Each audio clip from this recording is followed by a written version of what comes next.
Hello, welcome to the Waste of Web Space podcast, episode 90. Starring Jimbo. and Fisher. And the episode title is Boris Johnson's Road to Nowhere. Shall we just get straight on with it? Yeah, let's get on with it. So, I had a couple of different ideas for this. I was going to go with Road to Nowhere, because it's obviously the road map out of lockdown we're going to hear tomorrow from Boris Johnson and what his plans are with that. So I thought Road to Nowhere, there's obviously the Talking Heads song, but then I thought there's the Max and Paddy song. What an easy song to rewrite. So I thought the Max and Paddy one works best, so we might have got two songs today. I might play us out with one as well, but I'm going to go with the Max and Paddy one first. Are you ready? Yeah, come on, let's listen to it, Jimbo. Boris Johnson's Road to Nowhere. Well, we don't know where... That's the wrong one. This is Boris Johnson's Road to Nowhere, the Max and Paddy version. Don't know where we're going, got no way of knowing, Boris Johnson's Road to Nowhere. Furloughed for your living, keep you drinking in your kitchens, Boris Johnson's Road to Nowhere. And we don't take advice from anyone, we might let you out to have some fun. We're Boris and Matt, Matt and Boris. And best of all, we waste your income tax. There you go. Boris Johnson's Road to Nowhere, because of course that's what we're going to hear tomorrow. So find out if there's anything to look forward to, I suppose. Who knows? Yeah, we'll see what his roadmap looks like. Turns out it might just be like, you know those maps that you used to get sort of when you were a kid? Do you think he might have just sort of got an old piece of paper and wiped a tea bag over it, then burnt it on the sides and that kind of thing? That might be the maps that he's found. Yeah, treasure map, X marks the spot and all that. Anyway, Time for breaking news. Shall I start us off, or do you want to start? Yeah, I've not really got much in the way of breaking news because, I'm not allowed to do much. I'm wearing a jumper that my lovely wife bought me for my birthday. You look like you're on Star Trek. Yeah, to be honest, that's probably not the best way to describe the jumper that my wife bought me for my birthday, in all honesty, by slagging it off there. I'm only joking. I think it's know what I mean, I think it's a lovely jumper. Thank you very much. It's very cosy. Well, yeah, it's nice and warm. It's got a polo neck or a turtleneck, depending on what you want to call it. I'm never sure about like what they get called these, because sometimes you say polo neck, sometimes not a V-neck obviously, but sometimes a turtleneck. People don't seem to like a polo shirt. To me, isn't always what a polo shirt should look like. Yeah, good point actually. I just expect lots of like mints with holes on him everywhere, but. Yeah, I mean, it smells very minty around the collar, so I think it is a polo neck, yeah. Yeah. Would be my advice. Right, anyway. Doesn't smell like a turtle, anyway. Put it that way. Not that I've ever smelled a turtle, so I don't really know what it looks like. So go on, Jimbo, what's happening with you? Oh, well, you might remember last week I said that I was about to win a bet. Well, I had a good chance of winning a bet. So last week, as we were broadcasting, we were waiting for the game that was about to kick off was Man United versus West Brom. And there was three of us left in a last man standing competition. Two of them had gone for Man United to beat West Brom, and I'd gone for West Ham to beat Sheffield United. I thought I was the one who dropped the ball there, and I thought it's going to be me losing this week. But as it happened, West Brom drew with Man United, and then it came to the Monday night's game, West Ham against Sheffield United, and I thought, well, this is it. Like, if West Ham win, I've taken home the money, the £230 or whatever. So what I decided to do was kind of lay the bet off a little bit and make sure I came out with something. So I put £50 on Sheffield United to win, just in case. But it meant I came out with a healthy 180, which is good. So all right. But back to your fantasy, yeah. So I thought you were playing football, not darts. Very funny. When you said you came out with a healthy 180. Yeah. Or am I getting confused by the whole thing? Apparently, it is a turtleneck that you've got on, by the way. My mum says. Oh, okay. Oh, well, thank you very much, Jimbo's mum, for the... Maybe we should get her on the show as a fashion consultant. A polo neck is higher and folds over. Higher than that? Fold over. You wouldn't be able to see your face if it was higher than that. Yeah. I mean, I can do that. Sure, that makes it polo neck as opposed to turtleneck. So do we know if this... So is this a polo neck, then? We don't know now. I don't know. We're going to have to wait for a few months to get back in touch and let us know. But yeah, it's fair to say I can fully cover my face with this, probably. That's quite a good thing for... That is actually a really good present. You could just go into the Asda like that. Good point. I've not thought about that, could I? I mean, you can do it with those shirts. I'll tell you what, I saw someone in the house the other day, and obviously the rules are very clear that you should be wearing a face mask, and there's refuse your admission if you're not wearing a face mask. And there was one fella who came into the house who wasn't wearing a face mask. And I suspect if it was probably my size, someone, a member of staff, would have come up to him and said, "You've got to make sure you wear your face mask." But do you know what? It wasn't my size, Jimbo. It was absolutely massive. It was probably one of the biggest, strongest blokes you've ever met. And funnily enough, no shop assistant decided to go up to him and tell him to put his face mask on. Right. So you can get another example. You can get away with something if you look a bit stronger and a bit intimidating.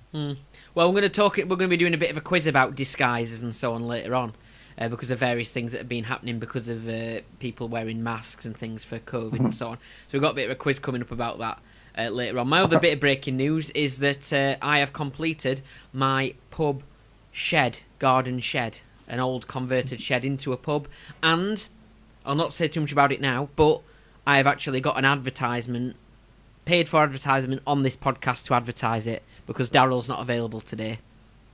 When you say paid for, you mean not a paid for advertisement, just a normal spoof advertisement we've got, unless someone's actually paid for it. Well, I recorded it myself. I did it for free.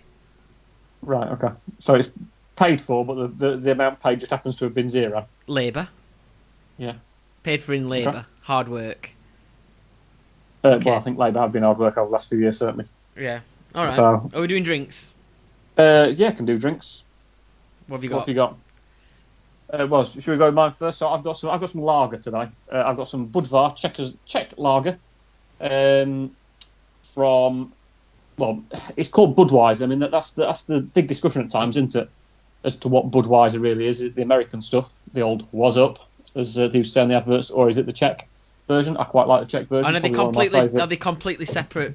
They're not linked in any way, are they? No, not as far as I'm aware. I should really have actually done a bit of research in relation to this, but I haven't, because I've literally just picked it out of the fridge before we started. I can confirm, by the way, you are wearing a polo neck.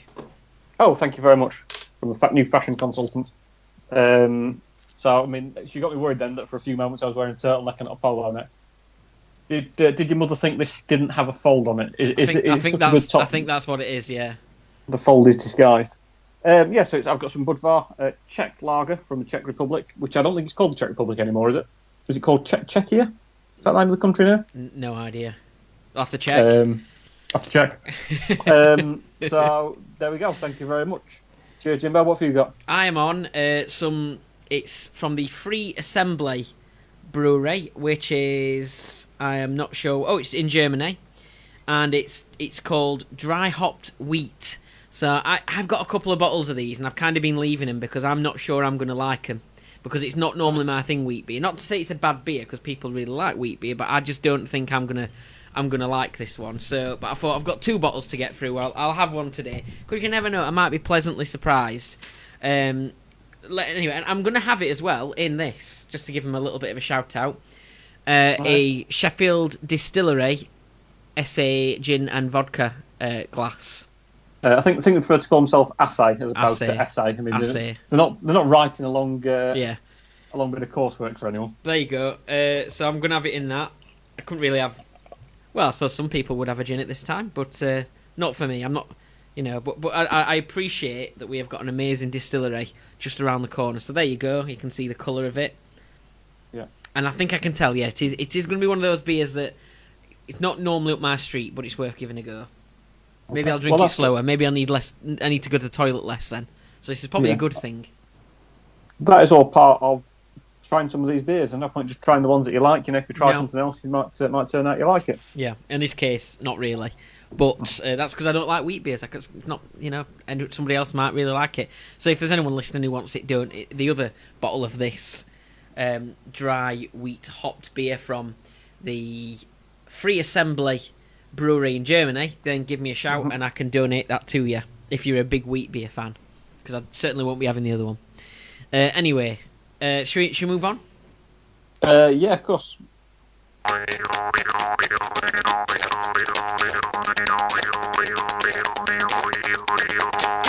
Are we all good to do the show and tell? Do you want to start with that? Get going. Yes, your turn this week. I'm hoping, because I haven't got anything prepared. So, I I did think of something yesterday, which is in relation to the sort of theme that I've got partway through the programme. I suppose we didn't just move before we move on to this and finish up with this breaking news. The applications are now in for Pointless, by the way, aren't they? They are, yes. We have fully applied for it. And Fisher left me a grand total of about an hour to put my application in because he submitted it, not knowing that I also had to submit an application as well as the second person who'd be on the show. So I had to quite quickly get things in. I did write on there about a few things with us, like about how I once nearly set you on fire or electrocuted you or whatever in a science experiment. Oh, man, imagine if that appears and that's one of the questions that gets asked when we're on Pointless. Did you talk about you appearing as a question on Pointless? I did. I mentioned it briefly. Yeah. So I thought that'd be quite good. I mean, I can't imagine as many contestants on there who've appeared as a question on Pointless, just on the regular version. So. Yeah.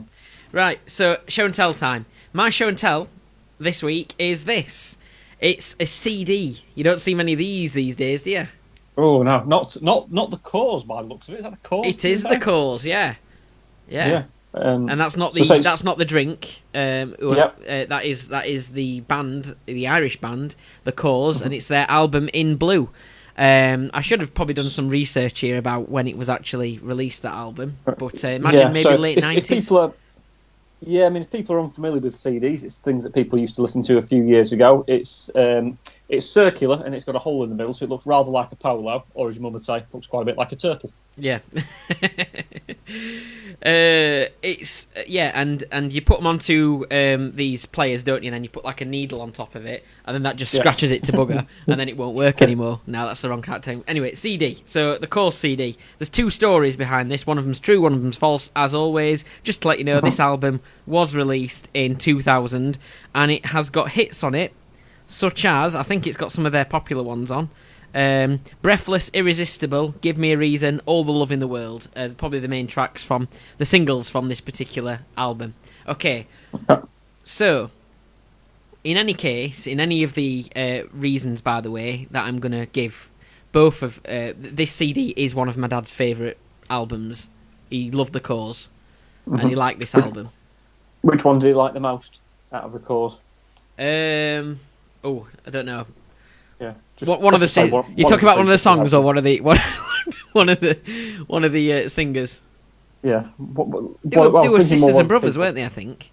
Or there was one of them was a brother, but the other three were sisters. Yeah.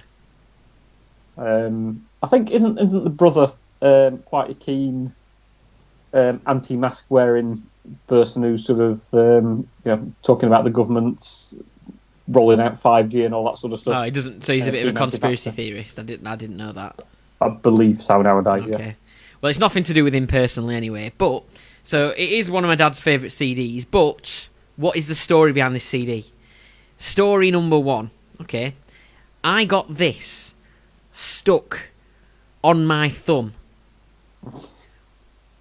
on a holiday to Wales in about 2005. I got this stuck on it was in the car and I got it stuck on my thumb. Are you sure it was your thumb? Sure it was. Number two, before you quiz me a bit more. So reason number two is this CD was an excuse I used when spilling a cold glass of milk all over my brother Jack when he was asleep. Right. Okay. So the two very different things there. So would you maybe like to try putting that on your thumb again? Well, obviously I'm a bit bigger now, but you can kind of get it on, but it's a bit of a It's a bit of a squeeze. Won't go over the joint. No, because just gone to the end of my nail. If you can see that there. So, at what point did your thumb grow to the extent where it has outgrown the middle of a CD? Can you remember that particular growth spurt you had?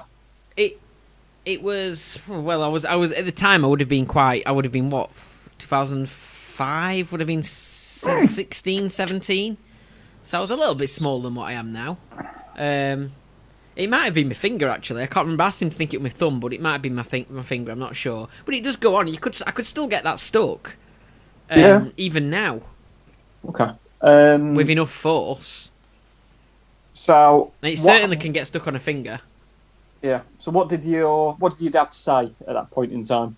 Well, he was in a shop in Wales, he was doing this because we were staying in like a cottage, so he was doing like a quick food shop. He said, wait in the car, and I was sat in the front, and that was in the sort of side panel thing. And I just picked it up, and I was just messing around, not really, talking to my brother in the car or whatever. And I got it stuck, and I was sat there trying to get it off for ages, and then I didn't say anything at first because you only do something stupid, you don't kind of run up to it straight away, do you? So wiggle it off. Yeah. I kind of sat there, and he was like, "What are you doing with that?" And I went, "Oh," and eventually I had to tell him it was stuck. And we looked at various options. I had to have it on my finger all the way in the car back to the cottage because it wouldn't come off on my phone, whatever it were. And obviously we didn't want to break it with it being my dad's favourite, and it wasn't as easy to get CDs. And I mean, it was a bit easier then. I suppose people were downloading, but my dad weren't really into music downloads and stuff at that stage, so he didn't want to really ruin this CD. So we ended up using a variety of different lubricants, fairy liquid, bit of Vaseline, and eventually it came off. And it's only resurfaced recently, actually, because I found it in a box of old Mega Drive games. Oh, right, okay. Why would it be in the Mega Drive games? Very much their cartridges. I don't know. There was a lot of random bits in the box, but most of the stuff was Mega Drive games. Okay. So was he angry at Dad, or was he all right with it? He was a bit annoyed. He was just like bloody idiot sort of thing, messing about. Yeah. And he says that to you quite a lot anyway, I think. Oh yeah. Yeah. So, in terms of, I'm assuming there was no particular lasting damage to either your finger or the CD, and it was just kind of everything was all right. Presumably wiped the fairy liquid and Vaseline off the CD. I mean, how can you have Vaseline anyway? Well, it's just I think my dad kept it in the car actually. Really? Okay. It's useful. Right. It's a useful thing for when you're doing engineering and stuff. If you need to fix anything in your car, Vaseline tends to be quite useful. When you're tightening things up and stuff like that. All right. Okay. Surely not for tightening. Surely Vaseline would do quite the opposite. No, you know what I mean. So it loosens things. Yeah. Or if you have a scratch, you're supposed to put Vaseline on it to protect it until you get it fixed. All right. Okay. No problem. There's a tip for you there. Oh, thank you very much. The last time I actually saw your dad when he was at work, I bought a car polisher off him. So okay. So the second option is that you used it as an excuse to pour some milk over your brother. Not quite. I used it as an excuse as to why I poured a cold glass of milk over my sleeping brother. Okay. So, what were the circumstances around you pouring a glass of cold milk over your sleeping brother? Well, look, at a certain time, we kind of like, for a very brief amount of time, in between sort of moving houses from one house to another, we moved into a slightly smaller house until I moved out and went to live with my mum, actually. And Jack, for a while, slept downstairs. So just so he had more space, and my brother had more space because he was in his last year at school and all that kind of thing. So we just, to give ourselves, I had my own room, John had his own room, and Jack, they did used to share, but then they kind of got to the age where really they didn't want to be sharing rooms. So Jack just used to sleep. We had a special pull-out bed sort of thing downstairs, and that was probably for a couple of months before I moved out, and then everyone had more space. I went to live with my mum in the same sort of area, in High Green, Chaptertown area. Except for my mum, who had less space because she moved in. Yeah, well, then she moved back out, so then I had loads of space. Okay. So I move in, my mum moves out, trying to send me a message there. But anyway, so I was walking past my brother Jack, who'd gone to sleep in the living room. I went downstairs for a late glass of milk, because I used to have a glass of milk before bed. Kind of stopped doing that now. And I was walking past, and I had this cold glass of milk, and I saw Jack and his big back just there. And I thought, wouldn't it be funny if I just sort of put this cold glass of milk against his back and see what he does? And I did. Right. And he jumped up. Milk went everywhere. So as an excuse, I was just trying to get this CD. And this was a CD. And that was my excuse as to why there was milk everywhere. Does your brother Jack know that this was what happened, that you intentionally did that? I don't know whether Jack believed me. I think it was more my excuse to my dad as to why Jack's really angry and there's milk everywhere. What did your dad say? well, that's my Corrs CD. Why are you trying to listen to that? Well, I just panicked. I just needed to grab the nearest thing I could, and that was the first CD. I just needed this. I think it was in a case at the time. I would say as well. Was your dad upset by this whole thing? Was Jack upset? Did you tell them to stop crying over spilt milk? I think he bought it actually in the end. Okay. He actually believed me. Yeah. And we're talking. This is what 12, 13 years ago. Yeah. A long joke in the making. Yeah. Yeah.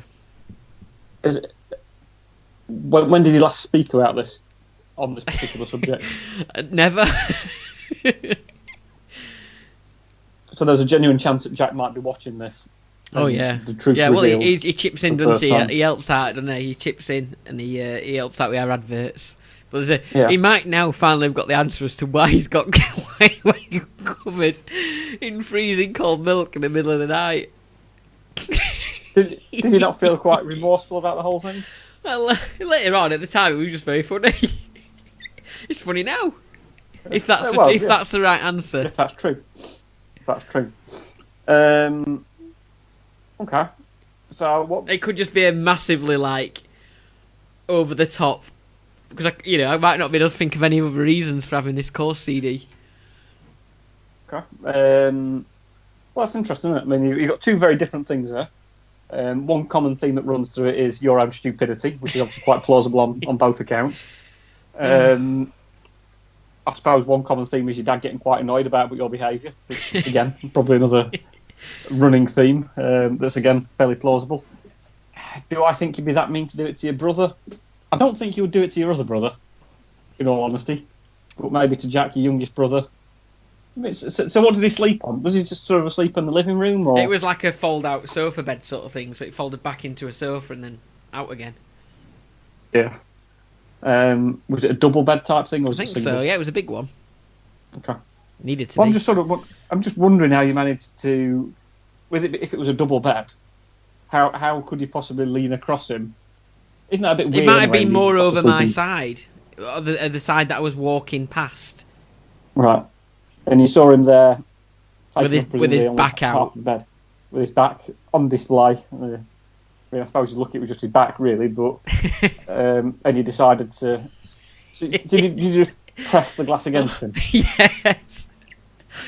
Who cleaned the milk up? I think it was me. I think I was like, we'll sort it out. Never mind, Jack. Yeah.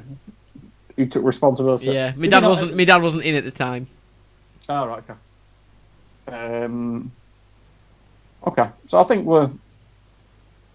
Yeah, I'm surprised he didn't just sort of get up and hit you, basically, or something like that. Or do you not feel inclined to do such a thing? No, I think he was just more in a state of shock. Okay. So are we ready to give an answer? Yeah, go for it. Okay. I'm going to say it's the second one. I'm going to say you pressed some milk against your brother. Oh. Yeah, I think it had to be, didn't it? There was too much detail. It was that would be too difficult to make up.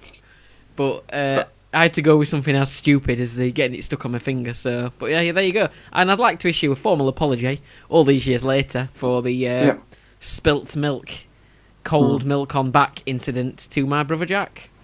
Yes, well, I'm sorry to hear it, Jack, that your brother did such a terrible thing to you. Was it semi-skimmed or full fat? Or? No, I think semi-skimmed was the milk in our house at the time. Unless it was that 1% stuff that's kind of neither semi or skimmed. Yeah. Anyway. Well, that 1% stuff is like half milk, half water, and I think it's sort of it's really thin and weak. I could do a joke there about Jack sleeping, and but anyway, we'll not do that. What, and being full fat? That's a disgrace. Terrible. Right. Nah, I wasn't talking Just get about on it with anyway. The show.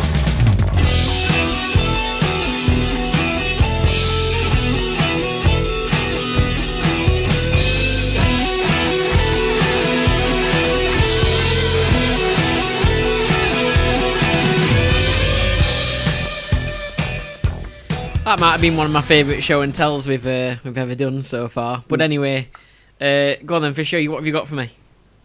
Well, I've got some sad news that I heard this week. That's one of my favourite comedy writers, a gentleman called Ian Paddington, died this week.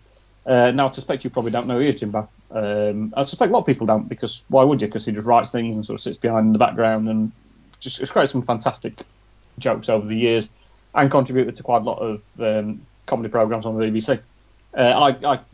One of the programmes that I enjoy listening to on the radio, a programme called I'm Sorry I Haven't a Clue, he was the head writer for a number of years. Well, I think actually wrote it on his own for quite a long time in terms of all the chairman's jokes and links and all that sort of stuff. And just some of the things he came up with were very good, which included some sort of quite tasteless sexual innuendos. Is Give Us a Clue a different show entirely?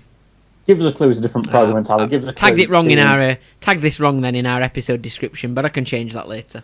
Yeah, so Give Us a Clue was a sort of like a charades program that Lionel Blair, Eunice Stubbs, and Christopher Biggins and a couple of other people were on back in the 1970s, 80s, something like that. Although there were three. Sorry, right. There were frequent mentions of Give Us a Clue on I'm Sorry I Haven't a Clue. I'm Sorry I Haven't a Clue started in 1972. So is it a bit of a sort of spoofy spin-off then? Is that kind of where it might? No, not particularly. I'm Sorry I Haven't a Clue. There used to be a radio show called I'm Sorry I'll Read That Again, which featured it featured Graham Garden, Tim Buck Taylor, Bill Oddie from the Goodies, as well as some of the people from Monty Python. So I think John Cleese was in that as well. A lot of these people came from Cambridge Footlights in the probably late 50s, early 60s. And they went on to form television programmes such as At Last, the 1948 show, if you remember that, which I'm expecting you probably don't. Have you heard the sketch before, the Four Yorkshiremen sketch? Yes. So that I think that first appeared on. I think I once saw it performed by some Barnsley College students at a event I was hosting. Yeah, possibly. It's quite a popular comedy sketch. That was first on there, and I think that featured John Cleese, Tim Buck Taylor, who were the other Yorkshiremen? Graham Chapman might have been one of them. Barry Cryer, I think, played the waiter in that. And there's a group of people who sort of stayed sort of around each other, and they ended up producing a radio program called I'm Sorry I Haven't a Clue, which first hit first hit the radios in 1972, I think. And the regular lineup for a number of years was Graham Garden, Tim Buck Taylor, Barry Cryer, Willie Rushton, who sadly died in the 90s, and it was chaired by Humphrey Lyttelton, who passed away in the sort of late 2000s, I think it's about 2007, 2008, something like that. And Jack Dee took over as the chair. And Ian Paddington, for about 25, 30 years, did a lot of the writing on it. And I thought it was very good. So I thought, given yourself, Jimbo, are a man of fantastic comic ability, I thought I would try and read out some of the jokes that he wrote and see if you can kind of think of the potential punchline for them, if that's okay. Okay. Just as a bit of something different. See where we get to. Should we admit as well that you gave me a bit of advance warning about this, didn't you, so that I could have a think about it and see if I can. So I have been thinking about it, and I've hopefully got some decent answers, and maybe they'll match with some of the actual punchlines. Yeah, I mean, I've got a fair few of these, by the way. I think there's probably about 20 or so different jokes that are out. So strap in. It's going to be a long ride. It could be a long ride, and let's see how well this one goes. If it doesn't go very well, then I've got a joke that he used to tell at the end of it to finish it. So. If you need to wake yourself up midway through, just get a cold glass of milk, press it against against your back. and Jimbo apologised for it 12 years down the line. Yeah. So he often did some jokes about Lionel Blair, who appeared on a show called Give Us a Clue. An example of the joke he would have wrote is, the undisputed master of this game was Lionel Blair, whose career sadly waned of late. He did, however, recently audition for I'm a Sober to Get Me Out of Here. Lionel's challenge was to sail a raft across a river with a small crew, but sadly, the raft hit a rock and sank, and what a look of horror there was on Ant's face as Lionel went down with both hands on deck. Brilliant. So, that's just want to point out a bit of Leanne found the Jack story with the milk very, very, very funny. Very good. As did we, all this time later. Yeah. Thanks, Leanne. So she's really glad it's true. I think everybody listening to that would have been, apart from Jack.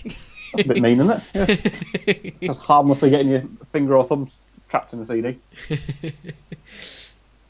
So anyway, Lionel Blair. The original programme is no longer Ep, but the undisputed Mindmaster who gives a clue is still Lionel Blair. He now tours the country doing exhibition performances in bars and restaurants, but sadly last week's show had to be cancelled. Lionel's van broke down on the M6 and... The van had to be referred to counsellors as it couldn't face another day with Lionel. I was going with the breakdown type of thing. It had a breakdown sort of thing. That's good effort. The actual answer was Lionel's van broke down on the M6 and he had to be pulled off into a little shaft. Ah, very funny. Yeah. I wasn't as crude as that with this one at least. No. Anyway. The next few aren't quite as crude, by the way. Okay. So the next one, the undisputed Mindmaster of Gives a Clue was, of course, Lionel Blair. Lionel graced our TV screen for over 40 years, dancing, singing, and telling jokes. Ah, sorry, that's Lionel Richie. Hey, that's all right. Well done. That's not quite what it was. The answer was Lionel has graced our TV screens over 40 years. Dancing, singing, and telling jokes are just 3 of the things that you could do instead of watching Lionel Blair. Good. I thought mine was pretty good as well. Yeah, well done. The original Gives a Clue Mindmaster was, of course, Lionel Blair. But there are many people who have never heard of Lionel as a song and dance man, nor people he worked with in the 60s. Sorry, I might have read that wrong, actually. Hang on. Sorry. The original Gives a Clue Mindmaster was, of course, Lionel Blair. But there are many people who have never heard of Lionel as a song and dance man, nor the people he worked with in the 60s. Sammy Davis Jr., Frank Sinatra, Tony Bennett, Dean Martin were just 4 of those who... I'd never heard of Lionel Blair. Oi! Well done. Tick. Bang. Exactly bang on. Well done, Jimbo. It took a little bit of reading, and then I worked it out what the... yeah. Quite pleased with that one. Congratulations. Next up, he also told some jokes about a fictional character called Samantha. I would also say I've been to some recordings of I'm sorry, I haven't a clue. But I don't want to talk about it too much because that might appear as a future show and tell as to what happened at a future recording. Okay. But I've been to a few recordings of Sorry, a Clue. Getting tickets to them is very, very difficult. Generally speaking, on the day that they become available, the tickets normally sell out from... Because it's a radio programme, they record it in actual theatre. So they go to, the Crucible, Lyceum, places up and down the country. Some of them in London, some of them in the north of the UK. Whenever they come around Yorkshire, I try and get tickets to it. I've seen it a few times. Do they have different celebrity panels and stuff then? Yeah, so nowadays there's always at least 1 or 2 guests. So people who appeared on there, so Jack D presents it nowadays. People who appear on there regularly include Rob Brydon, Rory Bremner, Miles Jupp, Susan Calman. Do they have Andy some local Hamilton, people Richard depending on where Osman. they're going? What was that, sorry, Jimbo? Do they have a few local people depending where they are as well? So would if they come to Sheffield, it sounds like the type of thing that Bernie, I can't remember his second name now, the Radio Sheffield presenter, comedian from sort of Yorkshire area, Bernie. Was on, Bernie Clifton? Yeah, that's the one, Bernie Clifton, yeah. He might have been on it. Yeah. No, he's never presented it. No, fair enough. It's generally got fairly well-known comedians. So I've seen Richard Osman on it, Miles Jupp and Paul Merton, Stephen Fry, amongst others. People who've been on there, Harry Hill, quite popular nowadays on there. And there is a fictional person on there called Samantha, and she often has rude jokes told about her. Unfortunately, the snowflakes in this day and age mean that they can't tell those jokes anymore. But we're still going to. We're still going to, yeah.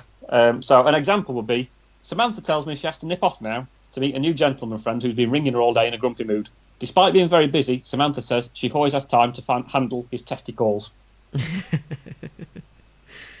So, Samantha tells me she has to nip out now to meet a new gentleman friend at the local hospital where he's an anaesthetist. He promises to introduce her to some of his patients, and later, Samantha is hoping he'll let her help him... Stick his needle in? Oh, close. It was... Samantha is hoping he'll let her help him knock one out. Oh, okay. Oh, that's a good effort, though. Yeah, good effort. Not far off. I've done well. That could be a future one, to be fair. Samantha has to nip out now, as she likes to smoke fine cigars. Obviously, smokers are banished from inside of buildings nowadays, so she's often out the back to enjoy a... Oh, I kind of put blowing on a Cuban. Oh, yeah, very close, very close. Well done. You give yourself a tick for that. The actual one was, she's often out the back to enjoy a hand-rolled Cuban in the doorway. Well, you're pretty You're pretty much thereabouts. Man, probably sounded ruder. Yeah. Yeah, to be fair, some of these, there's not really much of a double in a double entendre, to be honest. It's quite direct and quite clear. I think the next one's easy, by the way.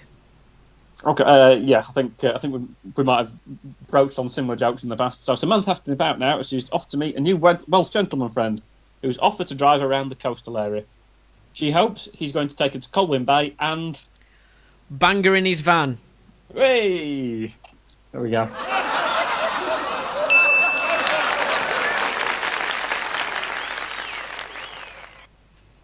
One that links into yourself, I think, perhaps, because it's somewhere you used to work, I think this isn't it? Coming up next. Former proud employee of Burger King. Yeah, Samantha is off out now to meet a new gentleman friend who's always tried to get her to eat a Burger King. Well, tonight she says she's going to take great pleasure in telling him exactly where he can... stick his Whopper? Stick his Whopper, well done. Yes!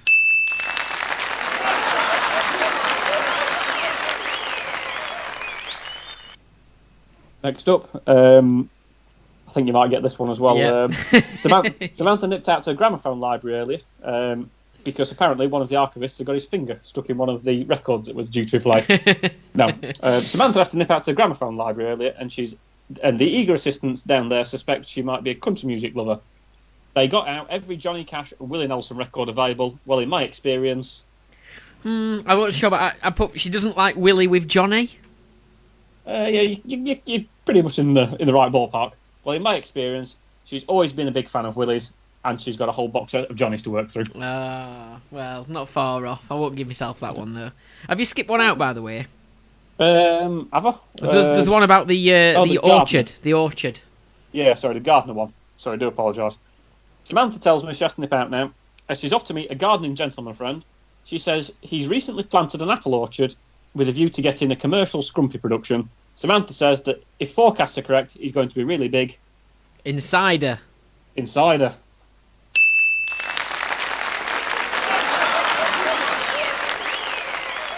Well done, Jimbo. Tell you, your filthy mind is working exceptionally well. See, those are the ones that I think I've done best with. Yeah. Rude jokes, brilliant. Everything else that's slightly cleverer, not sure. Yeah. So next up, we used to do jokes about there's a pianist on, and I did say pianist then, by the way, there's a pianist on the Clue called Colin Sell, who is often the butt of jokes in terms of being very bad in terms of playing the piano. Which is a little bit unfair. Having seen him play, he's all right, but he seems to have the piss taken out of him quite a lot. So, an example would be when introducing Colin Sell. Piano accompaniment will be provided by Colin Sell. Listeners may be interested to know that Colin was once asked by Errol Brown to play the piano for Hot Chocolate. And Errol said that if Colin was any good, he'd also throw in some biscuits. So, piano accompaniment will be provided by Colin Sell. Actually, we have some rather exciting news about Colin. It's nearly 40 years to the day that he took his first piano lesson. So to celebrate, the teams have... I didn't actually have an answer to this, but I might just throw in there, buy him another lesson or something like that. Yeah, pretty much, yeah. I've offered to get him a second lesson. So I did that one was on the spot a bit, because I left that one out because I was struggling at the time, but now you've read it back to me. Yep. Next up, piano accompaniment will be provided by Colin Sell. Listeners may be interested to learn that some years ago, Colin came very close to winning the Leeds piano competition. I struggled with this one, and I just put he broke down just outside Bradford or something like that. No, not quite. The answer was piano accompaniment will be provided by Colin Sell at the piano. Incidentally, sorry, that's wrong. Piano accompaniment will be provided by Colin Sell. Listeners may be interested to learn that some years ago, Colin came very close to winning the Leeds piano competition. If only he'd have bought 2 more raffle tickets. That's good. So, next up, a piano accompaniment will be provided by Colin Sell at the piano. Incidentally, we've just heard some great news. I'm very pleased to announce that the BBC have arranged a special collection of Colin's entire work. Which will be screened between 9:59 and 10 p.m, just before the 10 o'clock news. That's very good, but it's not that, unfortunately. But, feather in your cap on that one. No, the answer is, accompaniment will be provided by Colin Sell at the piano. Incidentally, we've just heard some great news. I'm very pleased to announce that the BBC have arranged a special collection of Colin's entire work. It's going to be bagged up and the council will collect it on Tuesday. So, finally on this section, piano accompaniments will be provided by Colin Sell at the piano. Colin was telling us recently that he was once asked to play the piano for Sammy Davis Jr. I didn't have an answer for this one, unfortunately. Okay. I'll tell you what it was then. So Colin was telling us that he once has to play the piano for Sammy Davis Jr. What a great primary school that was. I did think it might have been something to do with the junior sort of thing there, but yeah. So also they give out spoof prizes, and I'm sorry, I haven't a clue. Okay. And so, for example, I'll give the details of what the prize, and if you can jump in and say what you think the prize is, that'd be great. An example would be this week's prize is sure to like every handicraft enthusiast who enjoys making their own Chinese food. It's this lovely set of knitting noodles. Yep. That's an example of it. So this week's prize. This week's prize will provide every Doctor Who enthusiast with an ideal accompaniment to their pasta meals. It's this tasty Dalek sauce? Be close. Dalek bread. Dalek bread. You're pretty much. Oh, okay, fair enough. You're pretty much there with that. You've done most of the heavy lifting on it. This week's prize is the thing that will delight the small rodent enthusiast who likes to keep his pets minty fresh. It's this bottle of mousewash. Mousewash. Well done.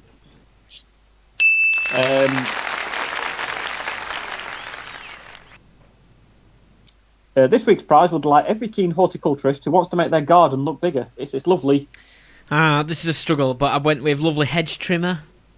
Yeah, not quite. It's this week's prize will delight every keen horticulturist who wants to make their garden look bigger. It's this lovely magnifying grass. Oh, yeah, very clever. So, and then finally, so that's all of the prizes that they gave out.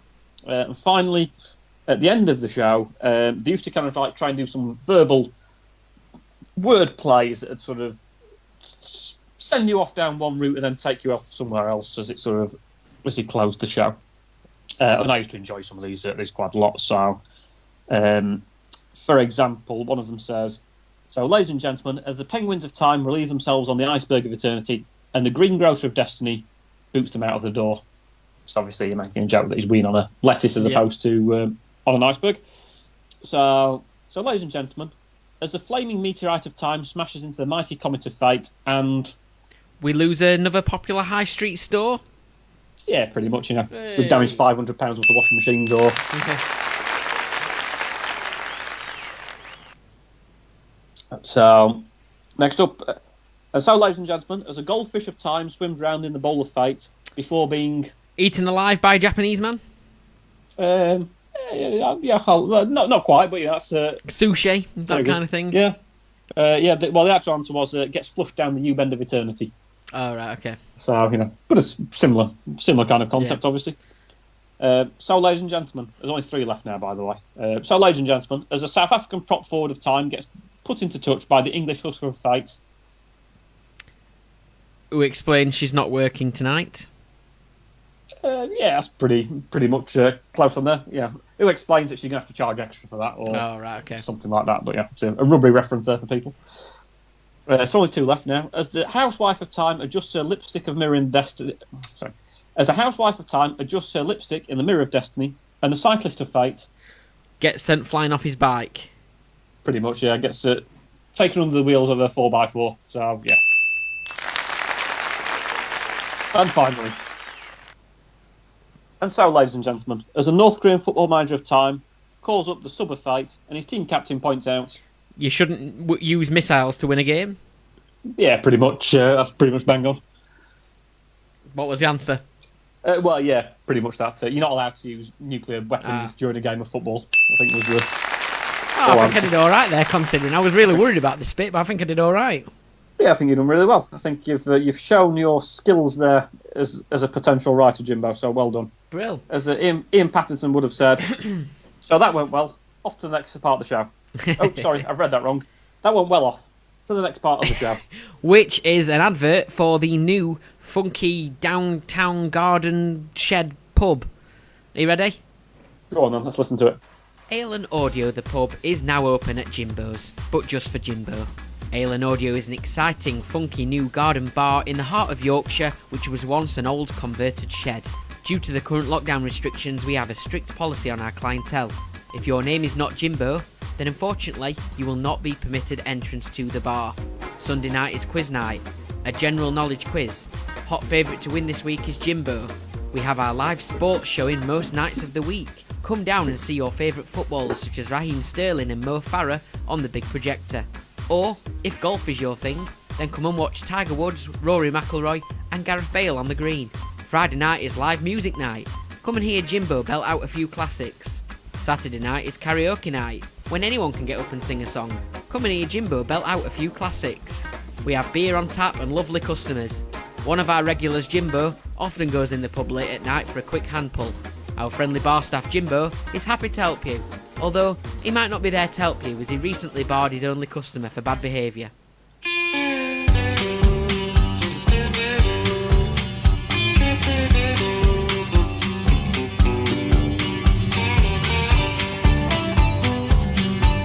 Sounds alright, that pub, doesn't it? Yeah. Although, to be honest, I don't really like the clientele that go in there. I find. Yeah. Anyway, on to the news then. We've got a few little bits to talk about, I suppose, haven't we? But the main thing, of course, is that we should be finding out tomorrow. Obviously, what everybody's waiting to find out. Everyone's going to be glued to their TV screens tomorrow evening to find out what Boris is going to say about whether Jimbo and Fisher are going to be able to be in the same room to podcast again.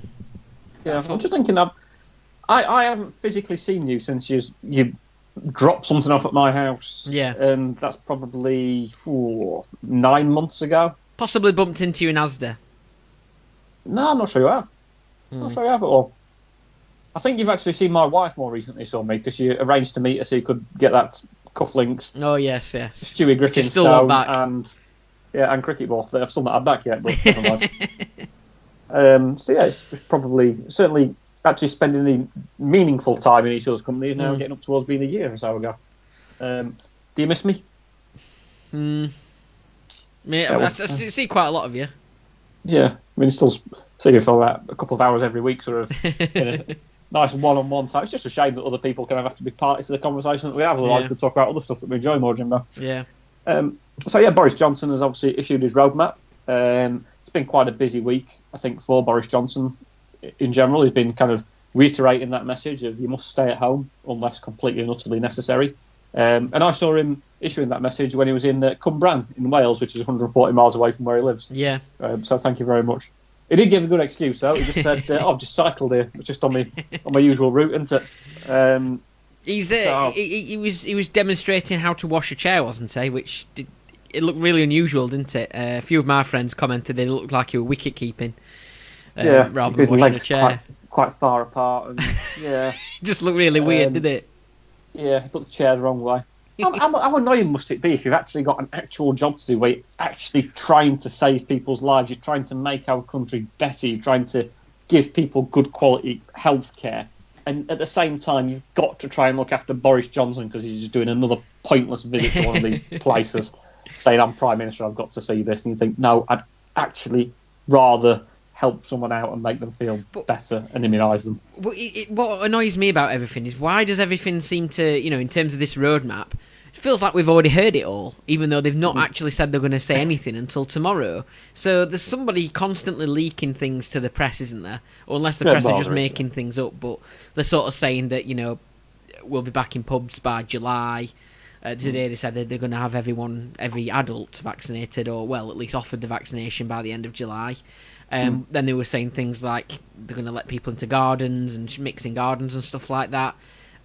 What I would say is it's just a good job that it's not that Dominic Cummings isn't there anymore planning this roadmap, because it would go probably from London to Durham to a castle. But yeah. Yeah, good point. Yeah, it was what fascinated me. Do you remember? I mean, we've been doing this podcast now for a number of years. Back when we first started in 2012, 2013, when we were doing the podcast, I remember we told a joke about Oscar Pistorius. You remember? Yeah. And he was on trial for shooting his girlfriend, which he was convicted of. And I think he's currently in prison, I believe. And we made a bit of a joke with an O.J. Simpson reference about him being in court, saying that his false leg did not fit, if you remember that. It was a good joke. I thought it was quite a good joke. But, that's kind of podcasters, and we can try and do that kind of material, and we're not sort of particularly responsible to anyone for what we say. And even if we do jokes that are slightly in poor taste, then, you can kind of, I suppose, get away with it a little bit. Boris Johnson was trying on a disposable glove, and he said, "This doesn't quite fit. Oh, look, it's like O.J. Simpson." Right. And I thought that was maybe a little bit in poor taste for a Prime Minister. I'm not sure what you thought. I mean, I was wondering at that, sort of looking at the difficulties. It's almost like Boris Johnson should probably be like a comedy character instead, with jokes. Hold on a minute. Oh, yeah, he is. I'm sorry. Yeah. Like he used to be, don't you mean? Yeah. It gets to kind of everyone's point in their sort of comedy career where they try and do a bit of serious acting and all that sort of stuff. And that's what he's doing at the moment, and it's just quite a bold move that he's taking. But I don't know whether he'll work it out. But yeah, I was watching Boris Johnson actually try and get this disposable glove on, and he found it really, really difficult kind of try and get it over his hand. He thought, "I tell you what, I really wonder how he managed to put a condom on." Yeah, well, and I thought, actually, I don't think he does. Yeah, this is the problem. Matt Hancock said today that apparently 1 in 3 adults have had the jab. Have you had the jab? I haven't had the jab. Have you had the jab? No. Is your wife had the jab? No. Oh, right, okay, fair enough. Moving on. Well, should we talk about Matt Hancock, being told it's been said in a court of law that Matt Hancock broke the law for not correctly disclosing who'd won PPE contracts and not being honest and open about it. So he has broke the law, or hasn't broke the law? He has broke the law. Oh, right, okay. There's very clear guidance in terms of. I thought he got away with it from the news that I was reading, but. Oh, well, he seems to have got away with it because no one seemed bothered about reporting it. There's not really been many calls for him to resign, which is probably fair enough because at the moment you probably don't want to replace the health minister in the middle of a global pandemic when they're trying to immunise people. But it is Matt Hancock, so. Well, yeah, I mean he is useless, but at least he's useless with a reasonable knowledge of what's happening at the moment, or a reasonable knowledge of it. As he's probably got a little bit more knowledge than someone who wouldn't have an idea of what's going on. Is what I'm saying. But yeah, it was said that he broke the law in terms of not correctly disclosing who'd won PPE contracts, and it doesn't really seem to have been promoted that much or mentioned on the news. Instead, the whole lot of them don't seem to bother with the sort of tender, sort of doing the sort of tender stuff, do they? Really, where they've got to put contracts out. Yeah, I can appreciate that at the moment it is a very, very difficult time. We've got to try and get PPE very, very quickly, and you need to sort of accelerate the process a little bit. However, what I would say is that there are companies in this country who manufacture and procure and supply PPE already to the NHS, and maybe we should use those companies and give them, who've already won tenders with the NHS, and give them more business. Bear in mind it goes back into business in this country and keeps our economy flowing, as opposed to giving PPE contracts to someone just because they own Matt Hancock's local pub. Exactly. Or they didn't even have a website, did they? Apparently, this company that he gave it to. We've got a website. We don't update it, but yeah, we've got a website, which is a bit more than what some people have got. I mean, wasn't a carpet manufacturer in Huddersfield who was given some kind of PPE contracts of some form? I don't know. I mean, they seem to be giving it out willy-nilly. But jumping back to, I'm not sure if you saw in the news, so we mentioned O.J. Simpson earlier on. And do you know who one of his defence lawyers was? It was Kim Kardashian's dad, is that right? It was Robert Kardashian. Yeah. And Kim Kardashian, it is believed, is meant to be divorcing from Kanye West. Which I find to be amazing. I'm really surprised by it because, I mean, last time I'd heard anything about how good a husband Kanye West was, it was an absolutely fantastic husband because, if you remember, the hologram of Robert Kardashian said that at Kim Kardashian's 40th birthday. That thing that Kanye West paid for, the hologram of that wasn't actually a dad, was it? It was a hologram, but it was saying things that he didn't actually say. Yeah, he was saying things that Kanye West had made him say. Yeah. So yeah, it turned out they're getting divorced. Who'd have thought that? What's the chances? With him being such a great husband, based on the knowledge that's been imparted by Kanye West himself. Last bit of news I want to finish with then is people dressing as old ladies in America to skip vaccination queues, because this is going to lead nicely into my next feature. Have you heard about that? I haven't heard about it. Is that how you actually get? Do you actually have to physically stand in the queue, and if they like the look of you, they'll bring you forward? It's odd, isn't it? It sounds like that. It sounds that way from that particular news article. But yeah, apparently that's what's been happening, which led me on to think, well, this could be a great quiz. What other things have happened in the past where people have tried ridiculous disguises to get away with things? So that's where we're going next. Is that all right? Yeah.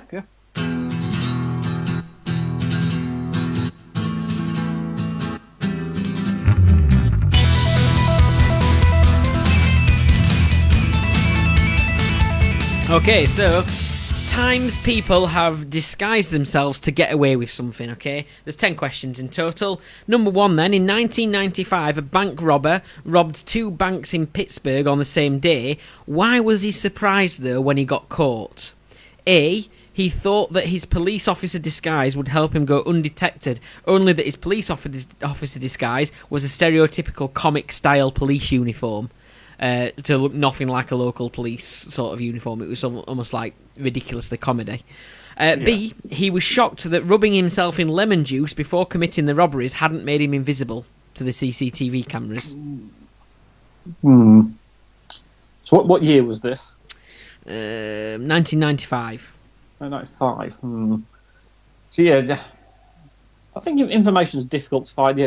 I think nowadays you can find out anything, can't you?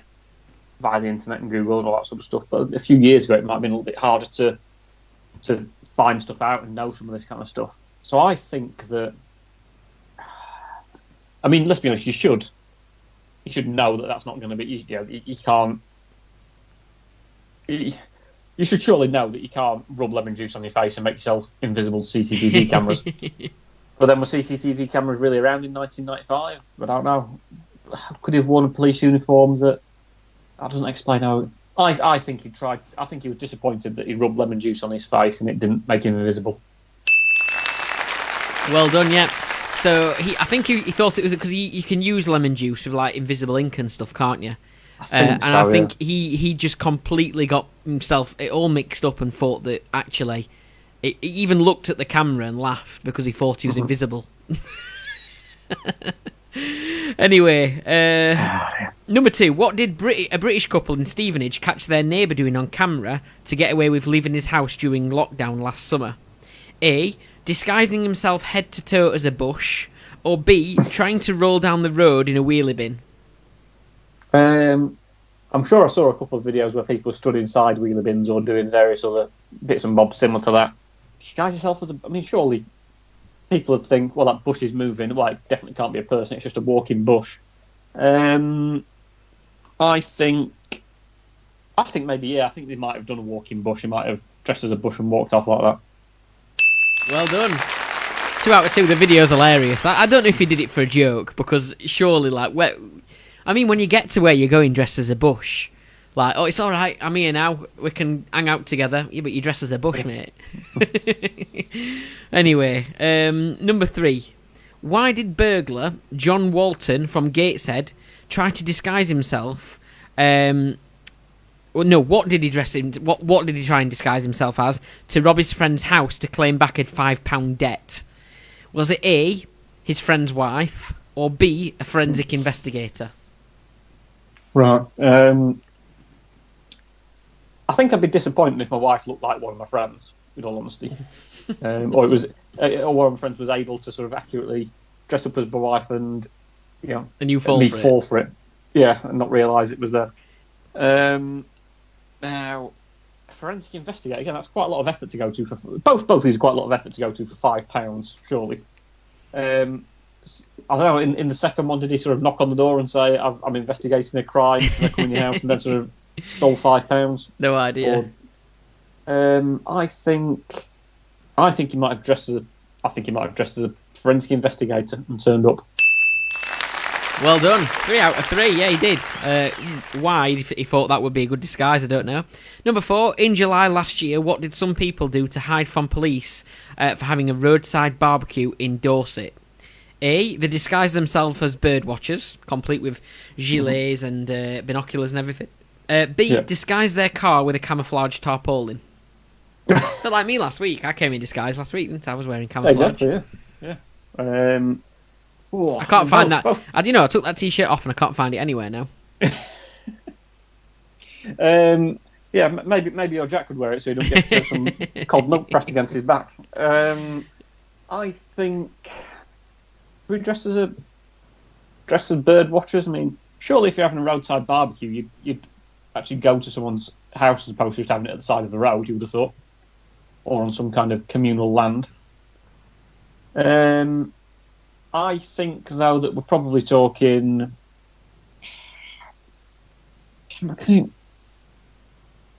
Camouflage card reminds me of. Do you ever watch that program Trigger Happy TV? Yes. I think he did it a few times where he pulled up in his car in front of a traffic warden, got a big camouflage thing, chucked it over the car, and then walked off. And obviously trying to avoid the camouflage fine.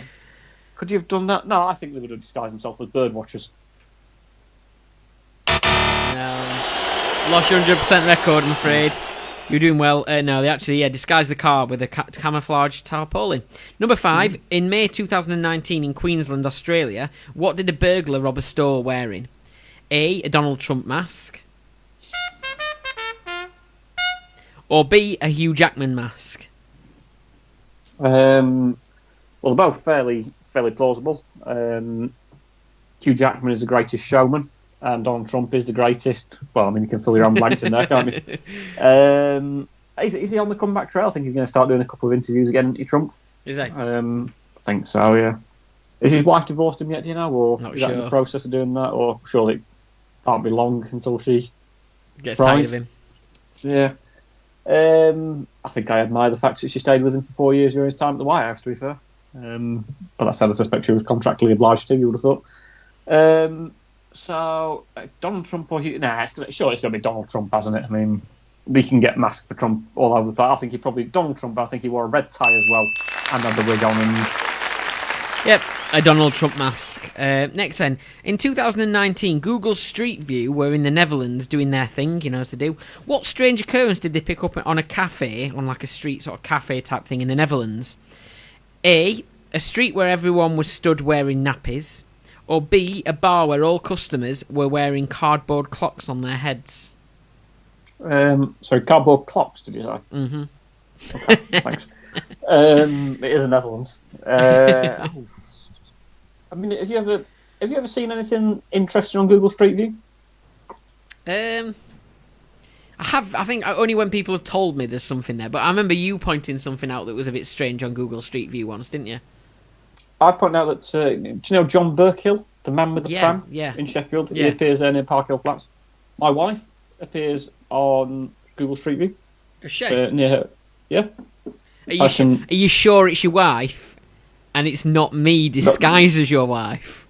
Oh, yeah, her face is blurred out as well. So, face blurred out. Yeah, I don't know if the face is blurred out actually. There's her and one of the colleagues at work. They went for a walk at lunchtime, and they saw just a car going around with the camera strapped to the top of it. No, I've seen it drive past me before, but when I went to check, I didn't see it. And that was ages ago when I worked at Barnsley College. All right, so you kind of saw it from a distance. No, it drove right past me, but I didn't seem to. Maybe it wasn't turned on, or maybe it was just going to its next location. I don't know.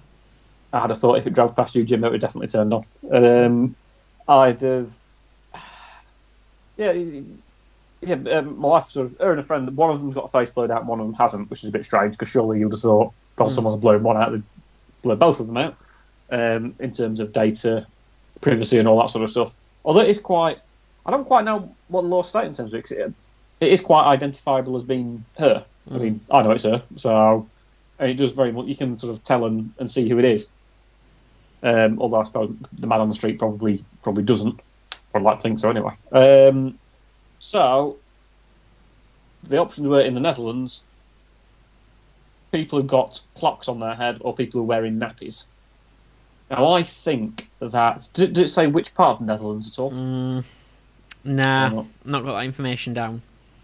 Okay, I wonder whether it might be people wearing nappies. I think there might be some kind of stag do going on. No, it was. They was just all sort of stood there with cardboard clocks on their head, and people were sort of wondering why that was the case. Not sure whether maybe they'd been informed that Google Street View were coming round, and they thought, let's just do something really random. Let's just be our normal Dutch selves. And yeah. But so that's a strange one. Do you think if you went on Google Street View, like you went to LA or something like that, or Hollywood, you'd be able to see celebrities walking around the streets and stuff? Probably. I don't see why not. I mean, as long as celebrities are walking around on the streets, sure there must be some famous people there every now and again. Because it wasn't there the case once that Michael McIntyre had a picture of him tweeted by the Metropolitan Police. You remember this?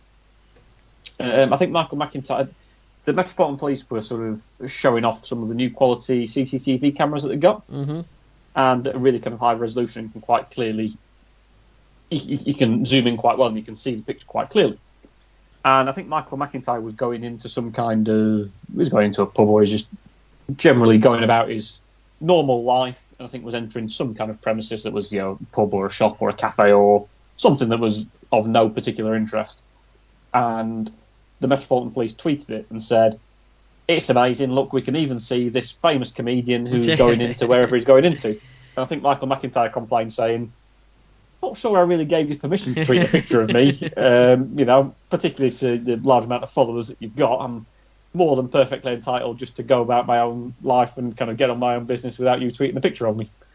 So it is something that does happen. My favourite thing about Google Street View is that on a sunny day, you can see the shadow of the Google Street View car, and you can see because it's got the camera on the top of it pointing out, and you can see that sort of sometimes the shadow of that forming on the road on the Street View as well. So I quite like it when that happens.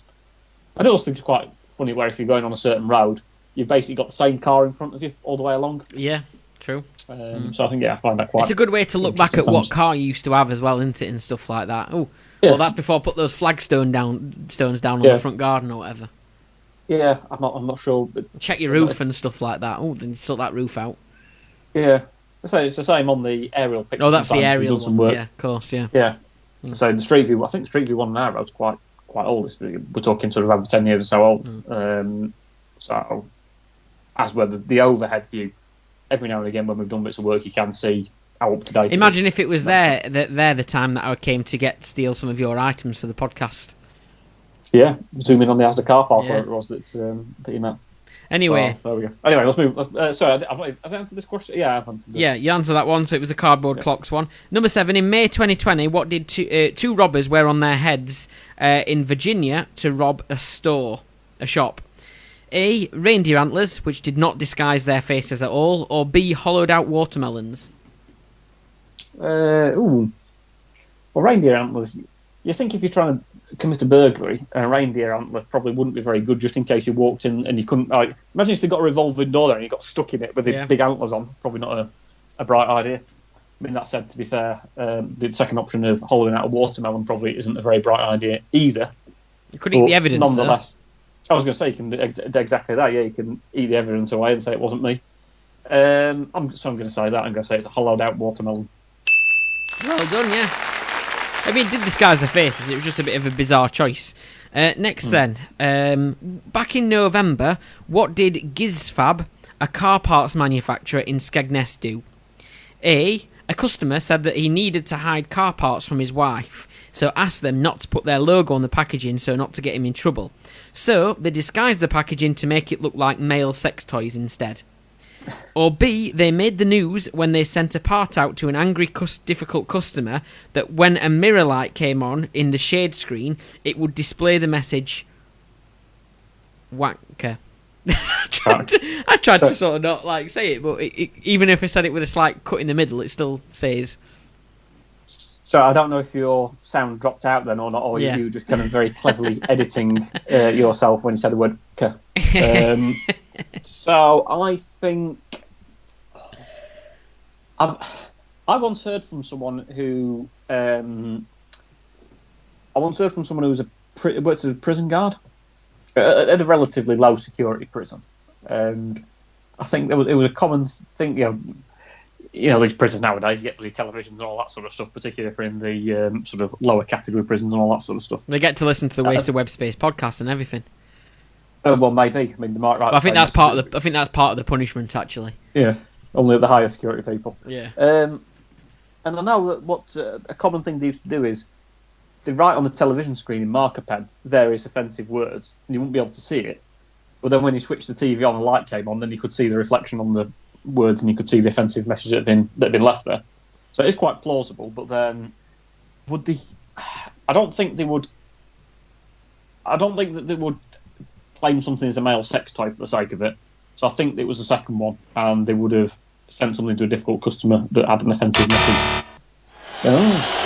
No, yeah, they made it look like he'd ordered male sex toys instead. Anyway, that's not. I mean, you're obviously not going to order from them anymore, is he? So they kind of might have lost a customer in that. But anyway, it's all right. All the male sex toys that he orders, he rings up and says, "You make it look like it's a car park instead, please." What did police make the news for doing in Peru last year? A. They disguised themselves as a dance flash mob on a notorious street for crime so they could secretly film the audience and try and capture the faces of wanted criminals. Or B. They disguised themselves as Santa and the elves and did a drugs raid. I mean, they're both fairly plausible and both quite good ideas as well. So if they haven't done the other one, I would highly recommend it. I don't know if... One of them is clearly a really good idea for myself, if the police want to get in touch and talk about that. Yeah. I would recommend doing that. I think I don't know how much Father Christmas sort of plays a part in other countries and other cultures, particularly in Venezuela. I don't know. I think it'd be quite hot dressed as Father Christmas in Venezuela as well. It's quite a warm country. I think you're quite close to being on the equator. I said Peru. Oh, Peru. All right, okay. Well, Peru is very similar to Venezuela. Yeah, it's not South America. Same thing, isn't it, mate? Same thing. I think they might have filmed a flash mob. No, that's just my very, very good idea. So, I'm always here with the ideas for catching people and so on. Next then, what was unusual about two American... This is the last one, yeah. Two American burglars disguised when they were caught in Carroll. That's not a person, that's a place. In the LA, in 2009 that hit the headlines. A, they were dressed as Ronald McDonald and the Hamburglar. Or B, they'd simply scribbled on their faces with marker pen. Is the Hamburglar a character, or is that something you just made up? No, it was a character. The McDonald's. You never heard of the Hamburglar? No. Google him when you get a chance. Oh, okay. So was he mates with Ronald McDonald then? It was like one of the same sort of characters that I think it was in the 90s were kind of the McDonald's sort of face of McDonald's sort of things. It's a bit like when Sheffield Wednesday had 3 mascots and they realised that some of them weren't that good, so they kept the good ones. Yeah. But got rid of the not so good ones. Brought a new one in. Yeah. I think probably just testament to the person they kept, really. I think that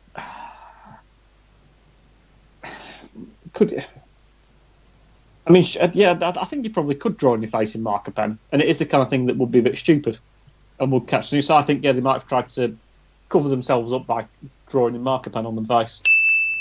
Well done. So I think you ended up with like 7 or 8 out of 10 there, did you maybe? I don't know how many asked, but I've probably got about 2/3 of them right, I think. Probably. Yeah, not a bad haul there. Well done. Yeah. Congratulations. Thank you very much. And we move on.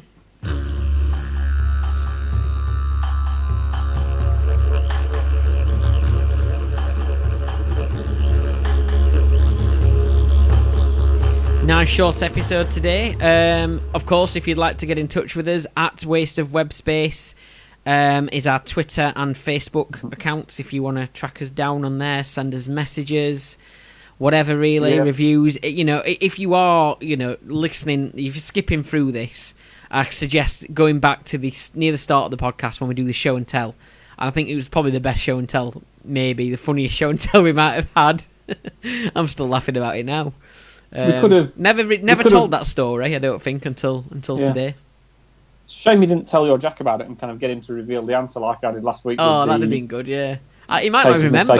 He might not remember. He might be really cross when he hears about it. But anyway, I'd suspect he'll remember. How many times have you had some milk poured on your back? You had to wake up with a start because your brother's accidentally spilt some milk on you. Oh, look. After when he'd gone back to sleep, I went and got a tea bag. I slapped that on as well. A bit of hot water, a couple of spoons. 10 spoons of sugar for our Jack. And we'd sorted it. He got his full cup of tea in the end. Yeah. I mean, we shouldn't be laughing about this. It's a terrible thing to do. You should be looking out for your younger brother. It was a practical joke. Did he find the funny side of it? No, I mean, it wasn't very practical after. There was a lot of milk to clear up. I was going to say, did it not kind of go into the cushions and that sort of stuff and stink for ages? I can't remember. Yeah. It kind of is over-the-top reaction that made me spill the milk. I only wanted to press the glass again. I didn't want to purposely pour milk on his back. I was just trying to get the effect of the cold, and so you go, oh, wake up, but he sort of smashed the milk out of my hand. It went everywhere, so... Well, but you could have...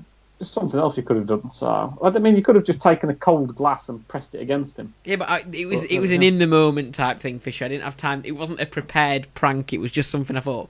I looked at the glass. I looked at his big back, and I thought, yes, this needs doing. Let's do it. So anyway, well, there we go. We're gonna finish then with the song that I didn't use as the intro song. So we did Road to Nowhere, Max and Paddy, Road to Nowhere, as our Boris's Road to Nowhere thing. And this is the other version that I recorded first and then decided to replace it with the Max and Paddy version. So this is the Talking Heads Road to Nowhere, which isn't as good, but we might as well use it because I've recorded it now. So here we go. Well, thank you very much for listening, yeah? Yeah, it can make up for not having a celebrity sex tape this week. Exactly. So we've got 2 songs and stuff. We will get you another celebrity sex tape in stock for next week. Yeah. Thank you very much. See you next week. Well, we don't know where we're going, but we all know where we've been. And we know what we're knowing while we're waiting for the vaccine. They've done the over 80s, now we're waiting for our turn. Boris is about to brief the nation to lead us out of lockdown.